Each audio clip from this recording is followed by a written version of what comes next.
മജ്ജിമ നികായ 88 ബാഹിതക സൂത്ത. ഈ സൂത്തം കുശല അകുശല കർമ്മങ്ങളെ പറ്റിയാണ്, അതായത് പുണ്യവും പാപകരവുമായിട്ടുള്ള കർമ്മങ്ങൾ. ഞാൻ ഇങ്ങനെ കേട്ടു, ഒരിക്കൽ ഭഗവാൻ ശ്രാവസ്തിയിൽ ജേതവനത്തിൽ അനാഥപിണ്ഡകൻ്റെ ആശ്രമത്തിൽ വിഹരിക്കുകയായിരുന്നു. ആ സമയത്ത് ആയുഷ്മാൻ ആനന്ദൻ രാവിലെ വസ്ത്രം എല്ലാം അണിഞ്ഞ് ഭിക്ഷാപാത്രവും ചീവരവും എടുത്ത് ശ്രാവസ്തിയിൽ ഭിക്ഷാടനത്തിനായിട്ട് പുറപ്പെട്ടു. ശ്രാവസ്തിയിൽ ഭിക്ഷാടനത്തിന് ശേഷം അദ്ദേഹം ഭക്ഷണം കഴിച്ചതിന് ശേഷം തിരിച്ചു വരുന്ന സമയത്ത് മികാരമാതാവിൻ്റെ പൂർവ്വ ആശ്രമത്തിൽ ദിനത്തിലുള്ള ധ്യാനത്തിനായിട്ട് പ്രവേശിച്ചു. ഉസ് സമയ കോസൽ കാ രാജ പസേനതി ഏകപുണ്ടരിക എന്നു പേരുള്ള ഒരു ആനയുടെ പുറത്തിരുന്ന് ഉച്ചസമയത്ത് ശ്രാവസ്തിയിൽ നിന്ന് പുറത്തുപോയി. അപ്പോൾ കോസലത്തിലെ രാജ പസേനതി ദൂരത്തുനിന്ന് തന്നെ ആയുഷ്മാൻ ആനന്ദൻ വരുന്നത് കണ്ടു. അപ്പോൾ പസേനതി തൻ്റെ മന്ത്രി സിരിവദ്ധയോട് ഇങ്ങനെ പറഞ്ഞു, പ്രിയ സിരിവദ്ധ, അത് ആയുഷ്മാൻ ആനന്ദൻ തന്നെയല്ലേ? അതേ മഹാരാജ, അത് ആയുഷ്മാൻ ആനന്ദൻ തന്നെയാണ്. അപ്പോൾ മഹാരാജ പസേനതി ഒരു വ്യക്തിയെ വിളിച്ച് ഇങ്ങനെ പറഞ്ഞു, പുരുഷ, ദയവ് ചെയ്ത് ആയുഷ്മാൻ ആനന്ദൻ്റെ അടുത്ത് പോവുക. എൻ്റെ പേര് പറഞ്ഞ് താങ്കളുടെ ശിരസ് അദ്ദേഹത്തിൻ്റെ പാദങ്ങളിൽ നമസ്കരിക്കുക. എന്നിട്ട് ഇങ്ങനെ പറയുക, ബന്ദേ, കോസല രാജ്യത്തിലെ രാജ പസേനതി അദ്ദേഹത്തിൻ്റെ ശിരസിനാൽ താങ്കളുടെ പാദത്തെ നമസ്കരിക്കുന്നു. എന്നിട്ട് ഇങ്ങനെ പറയുക, ബന്ദേ, താങ്കൾക്ക് ധൃതിയില്ലെങ്കിൽ ദയയാൽ ഒരു മുഹൂർത്തം കാത്തിരിക്കുക. തീർച്ചയായും ദേവ എന്ന് ആ വ്യക്തി പ്രത്യുത്തരം പറഞ്ഞു. എന്നിട്ട് രാജാവ് പറഞ്ഞതുപോലെ തന്നെ ആ വ്യക്തി ചെയ്തു. ആ വ്യക്തി ആയുഷ്മാൻ ആനന്ദൻ്റെ അടുത്ത് പോയി. എന്നിട്ട് പറഞ്ഞു, ബന്ദേ, കോസലത്തെ രാജ അദ്ദേഹത്തിൻ്റെ ശിരസിനാൽ താങ്കളുടെ പാദങ്ങളെ നമസ്കരിക്കുന്നു എന്ന് പറഞ്ഞ് വന്ദിച്ചു. താങ്കൾക്ക് ധൃതിയില്ലെങ്കിൽ അനുകമ്പയാൽ ഒരു മുഹൂർത്തം കാത്തിരിക്കുവാൻ മഹാരാജാവ് അഭ്യർത്ഥിച്ചു. അപ്പോൾ ആയുഷ്മാൻ ആനന്ദൻ മൗനനായിരുന്ന് അതിന് സമ്മതം മൂളി. അപ്പോൾ പസേന്തി മഹാരാജാവ് ആനപ്പുറത്ത് എത്ര ദൂരം സഞ്ചരിക്കാമോ അത്രയും ദൂരം സഞ്ചരിച്ചു. അതിനുശേഷം ആനപ്പുറത്തുനിന്ന് ഇറങ്ങി കാൽനടയായി ആയുഷ്മാൻ ആനന്ദൻ്റെ അടുത്തേക്ക് പുറപ്പെട്ടു. ആയുഷ്മാൻ ആനന്ദനെ വണങ്ങിയതിന് ശേഷം രാജാവ് ഒരു ഭാഗത്ത് നിന്നു. ആയുഷ്മാൻ ആനന്ദനോട് രാജാവ് ഇങ്ങനെ പറഞ്ഞു, ബന്ദേ, താങ്കൾക്ക് ധൃതിയൊന്നും ഇല്ലെങ്കിൽ ഞങ്ങളോടുള്ള അനുകമ്പ കൊണ്ട് താങ്കൾ അചിരവതി നദിയുടെ തീരത്ത് പോയി നിന്ന് കഴിഞ്ഞു കഴിഞ്ഞാൽ വളരെ ഉപകാരമായിരുന്നു എന്ന് പറഞ്ഞു. ആയുഷ്മാൻ ആനന്ദൻ മൗനത്താൽ അതിന് സമ്മതിച്ചു. ആയുഷ്മാൻ ആനന്ദൻ അചിരവതി നദിയുടെ അടുത്ത് പോയി അതിൻ്റെ തീരത്തിലുള്ള ഒരു വൃക്ഷത്തിൻ്റെ ചുവട്ടിൽ ആസനം വിരിച്ച് ഇരുന്നു. അപ്പോൾ രാജാ പസേന്തി ആനപ്പുറത്തിരുന്ന് എത്ര ദൂരം ആന സഞ്ചരിക്കുമോ അത്ര ദൂരം ആനപ്പുറത്ത് സഞ്ചരിച്ചതിന് ശേഷം പിന്നീട് ആനപ്പുറത്തുനിന്ന് ഇറങ്ങി കാൽനടയായി ആയുഷ്മാൻ ആനന്ദൻ്റെ അടുത്തെത്തി. ആയുഷ്മാൻ ആനന്ദനെ വന്ദിച്ചു. എന്നിട്ട് ഒരു ഭാഗത്ത് നിന്നു. എന്നിട്ട് ഇങ്ങനെ പറഞ്ഞു, ബന്ദേ, താങ്കൾ ഈ ആനയുടെ പുറത്ത് ഇരുന്നാലും. ആയുഷ്മാൻ ആനന്ദൻ പറഞ്ഞു, മതി മഹാരാജാവേ, താങ്കൾ അതിൻ്റെ പുറത്ത് ഇരുന്നാലും. ഞാൻ എൻ്റെ ആസനത്തിൽ തന്നെയാണ് ഇരിക്കുന്നത്. അപ്പോൾ രാജാവ് വിരിച്ചിരിക്കുന്ന ആസനത്തിലിരുന്നു. എന്നിട്ട് പറഞ്ഞു, ബന്ദേ, കിം നുഖോ ബന്ദേ ആനന്ദ സോ ഭഗവാ തഥാരൂപം കായസമാചാരം സമാചരയ്യ. बंदे आनंद, भगवान है ऐसा जो शरीर का जो कर्म करता है क्या, जिससे जो श्रमण ब्राह्मण है वो निंदा कर सके, ऐसा कोई काय कर्म भगवान करता है क्या? बिल्कुल नहीं महाराज. തഥാഗതൻ അപ്രകാരത്തിലുള്ള ഒരു ശരീരകർമ്മവും ചെയ്യില്ല. അതുമൂലം മറ്റുള്ള ശ്രമണ ബ്രാഹ്മണന്മാർ അദ്ദേഹത്തെ നിന്ദിക്കുന്ന തരത്തിലുള്ള ഒരു കാര്യവും അദ്ദേഹം ചെയ്യില്ല.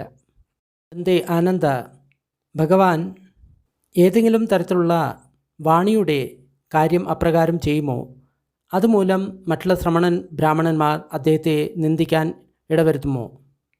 ഇല്ല മഹാരാജ, തഥാഗതൻ ഒരിക്കലും അത്തരമുള്ള വജീ സമാചാരം അല്ലെങ്കിൽ അത്തരത്തിലുള്ള ഒരു വാണിയുടെ പ്രവൃത്തിയും ചെയ്യില്ല. അതുമൂലം മറ്റുള്ള ശ്രമണ ബ്രാഹ്മണന്മാർ അദ്ദേഹത്തെ നിന്ദിക്കാൻ ഇടവരുത്തില്ല.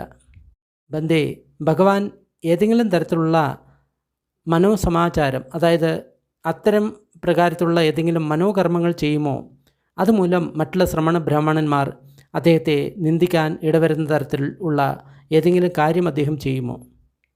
മഹാരാജ, തഥാഗതൻ ഒരിക്കലും അത്തരം മനോകർമ്മം ചെയ്യില്ല. അതുമൂലം മറ്റുള്ള ശ്രമണ ബ്രാഹ്മണന്മാർ അദ്ദേഹത്തെ നിന്ദിക്കാൻ ഇടവരുത്തുന്ന ഒന്നും തന്നെ അദ്ദേഹം ചെയ്യില്ല. ആശ്ചര്യം ബന്ദേ, അത്ഭുതം ബന്ദേ.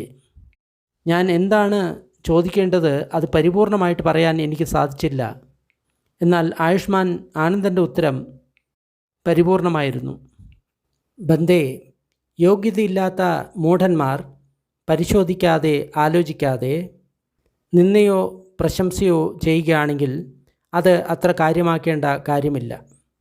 എന്നാൽ യോഗ്യരും ജ്ഞാനികളുമായിട്ടുള്ള ജനങ്ങൾ പരിശോധിച്ചതിന് ശേഷം, വിശകലനം ചെയ്തതിന് ശേഷം ആരെങ്കിലും പ്രശംസിക്കുകയോ നിന്ദിക്കുകയോ ചെയ്യുകയാണെങ്കിൽ അത് വളരെ പ്രധാനപ്പെട്ട ഒരു കാര്യമാണ്.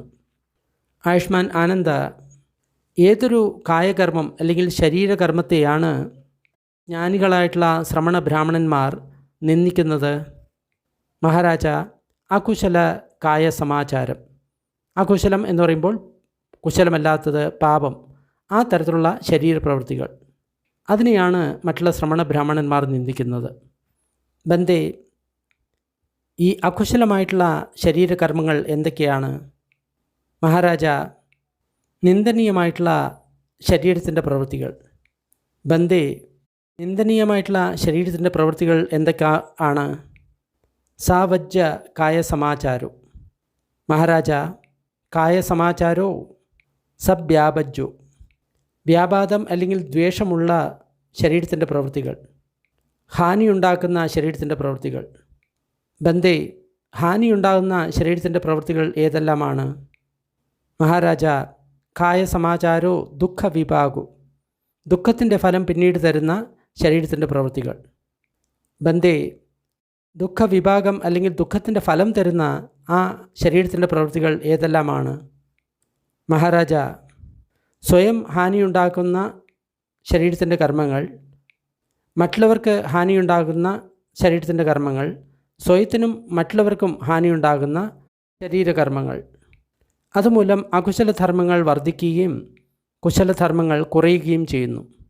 അകുശലധർമ്മങ്ങൾ എന്ന് പറയുന്ന സമയത്ത് പാപധർമ്മങ്ങൾ, കുശലധർമ്മം എന്ന് പറയുന്ന സമയത്ത് പുണ്യധർമ്മം.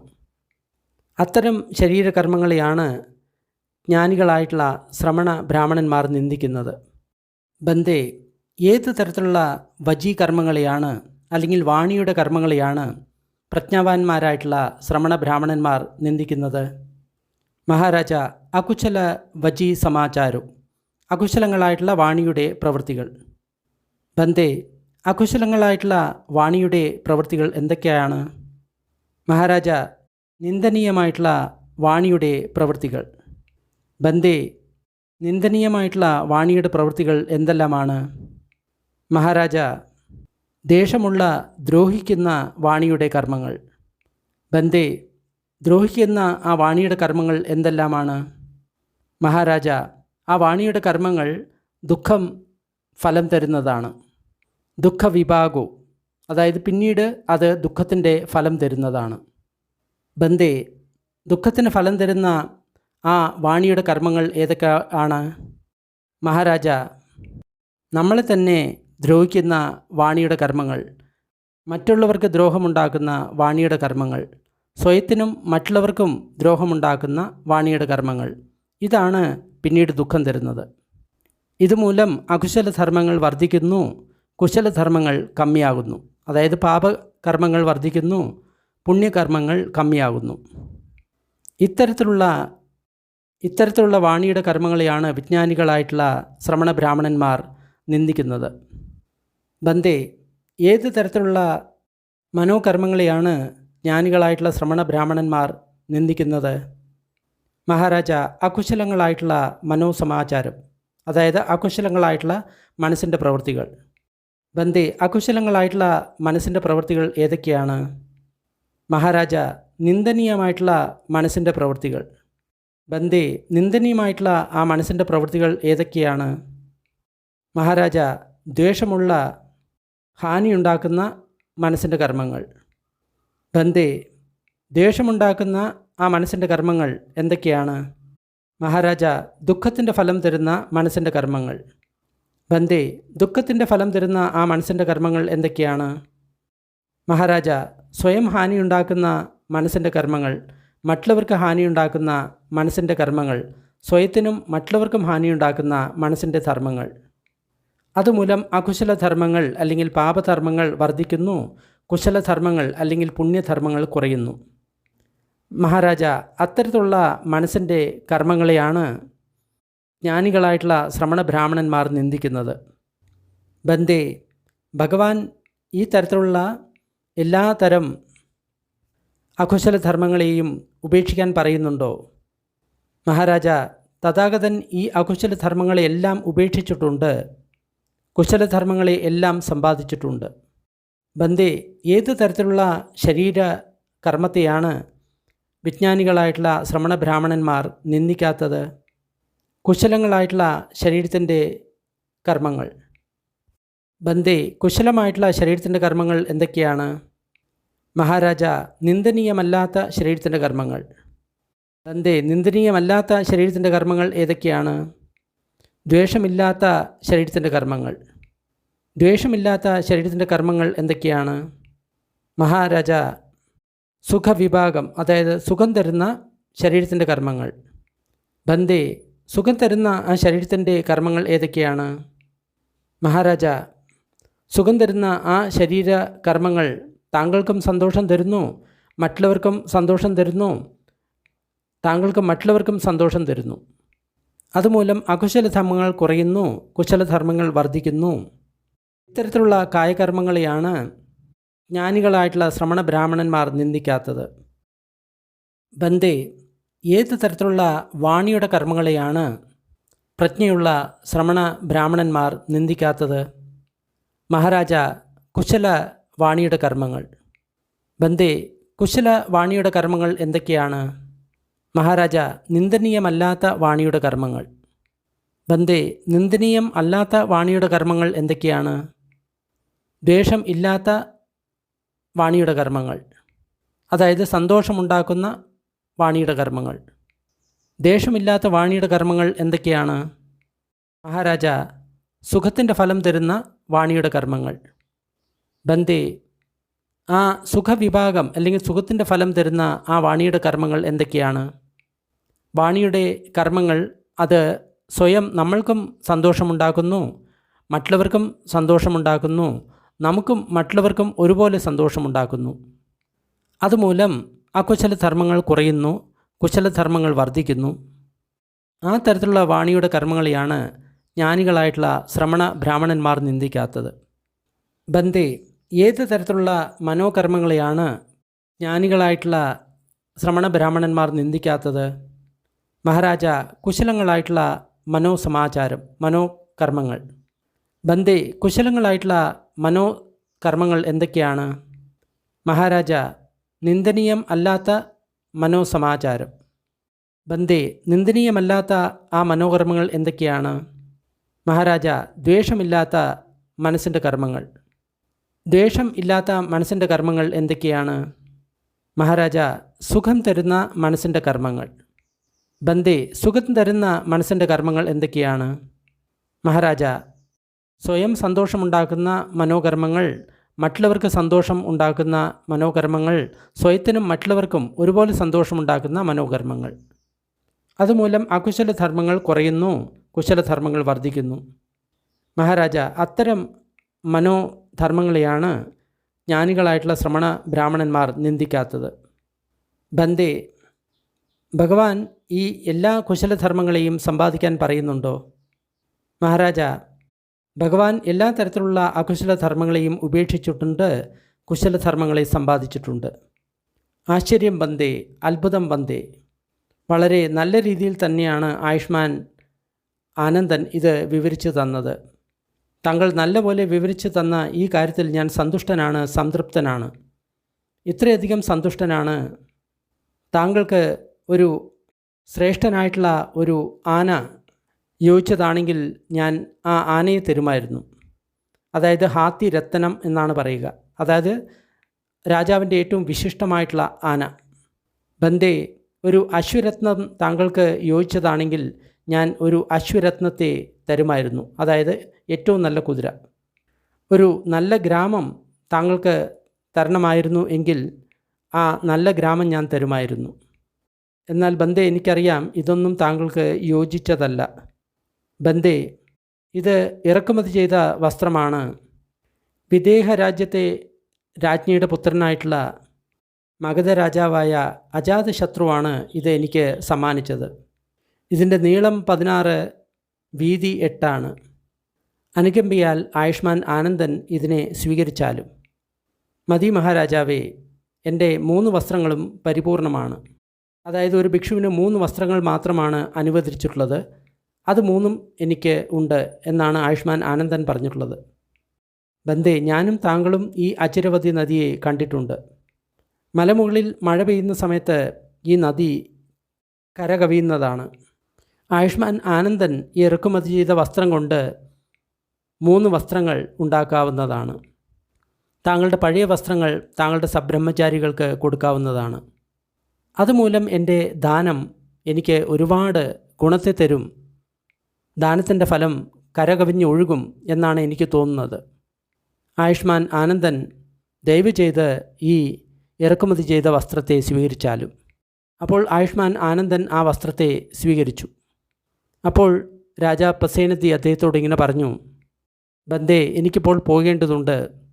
എനിക്ക് ഒരുപാട് ജോലി ചെയ്തു തീർക്കേണ്ടതുണ്ട്. ഒരുപാട് ജോലി ബാക്കിയുണ്ട്. മഹാരാജ, താങ്കൾ എന്തിന് സമയമായി എന്ന് ആലോചിക്കുന്നോ അത് ചെയ്യുക. അപ്പോൾ മഹാരാജാവ് ആയുഷ്മാൻ ആനന്ദൻ പറഞ്ഞ എല്ലാ കാര്യങ്ങളോടും യോജിച്ചു, സമ്മതിച്ചു. അദ്ദേഹം തൻ്റെ ആസനത്തിൽ നിന്ന് എഴുന്നേറ്റതിന് ശേഷം ആയുഷ്മാൻ ആനന്ദനെ വന്ദിച്ചു. എന്നിട്ട് ബഹുമാനത്തോടുകൂടി 3 തവണ അദ്ദേഹത്തെ വലം വെച്ചു. എന്നിട്ട് അവിടെ നിന്ന് പുറപ്പെട്ടു. മഹാരാജാവ് പോയതിന് ശേഷം ആയുഷ്മാൻ ആനന്ദൻ ഭഗവാന്റെ അടുത്തെത്തി. എന്നിട്ട് വന്ദിച്ചു, ഒരു ഭാഗത്തിരുന്നു. എന്നിട്ട് നടന്ന കാര്യങ്ങളെല്ലാം ഭഗവാനോട് പറഞ്ഞു. അതിനുശേഷം ആ വസ്ത്രം അദ്ദേഹം ഭഗവാന് സമ്മാനിച്ചു. അപ്പോൾ ഭഗവാൻ ഭിക്ഷുക്കളോട് ഇങ്ങനെ പറഞ്ഞു, ഭിക്ഷുക്കളെ, രാജാ പസേനതി വളരെ ഭാഗ്യമുള്ള വ്യക്തിയാണ്. വളരെ ഭാഗ്യമുള്ള വ്യക്തിയാണ്. അദ്ദേഹത്തിന് ആയുഷ്മാൻ ആനന്ദനെ കാണാൻ സാധിച്ചു, അഭിവാദ്യം അർപ്പിക്കാൻ സാധിച്ചു. ഇതാണ് ഭഗവാൻ പറഞ്ഞത്. അപ്പോൾ ഭഗവാന്റെ വചനം കേട്ട ഭിക്ഷുക്കൾ തൃപ്തരായി അദ്ദേഹത്തിൻ്റെ വചനങ്ങളെ അനുമോദിച്ചു. ബാഹിതക സൂക്തം നിഠിതം. സൂക്തം ഇഷ്ടമായി കഴിഞ്ഞാൽ ലൈക്ക് ചെയ്യുക, ഷെയർ ചെയ്യുക. ഇതേമാതിരി കൂടുതൽ സൂക്തങ്ങൾ ഡിസ്ക്രിപ്ഷൻ ബോക്സിലുണ്ട്. അല്പസമയം പുണ്യവിതരണത്തിൻ്റെ അഭ്യാസം ചെയ്യാം. ദുഃഖം അനുഭവിക്കുന്ന സർവ്വപ്രാണികളും ദുഃഖത്തിൽ നിന്ന് വിമുക്തരാകട്ടെ. ഭയം അനുഭവിക്കുന്ന സർവ്വപ്രാണികളും ഭയത്തിൽ നിന്ന് വിമുക്തരാകട്ടെ. ശോകം അനുഭവിക്കുന്ന സർവ്വപ്രാണികളും ശോകത്തിൽ നിന്ന് വിമുക്തരാകട്ടെ. എല്ലാ പ്രാണികൾക്കും മുക്തി ലഭിക്കട്ടെ. നമ്മൾ നേടിയ ഈ പുണ്യത്തിൽ സർവ്വജീവികളും പങ്കാളികളാകട്ടെ. അതുമൂലം സർവ്വപ്രാണികൾക്കും സുഖവും സന്തോഷവും ഉണ്ടാകട്ടെ. ഭൂമിയിലും ആകാശത്തിലും ഉള്ള സർവ്വപ്രാണികളും അധോലോകത്തെയും മനുഷ്യലോകത്തെയും ദേവലോകത്തെയും രൂപ അരൂപ ബ്രഹ്മലോകത്തിലെയും സർവ്വപ്രാണികളും നമ്മളുടെ ഈ പുണ്യത്തിൽ പങ്കാളികളാകട്ടെ. അതിശക്തരായിട്ടുള്ള ദേവന്മാരും ബ്രഹ്മന്മാരും ബുദ്ധശാസനത്തെ സംരക്ഷിക്കട്ടെ. സാധു സാധു സാധു.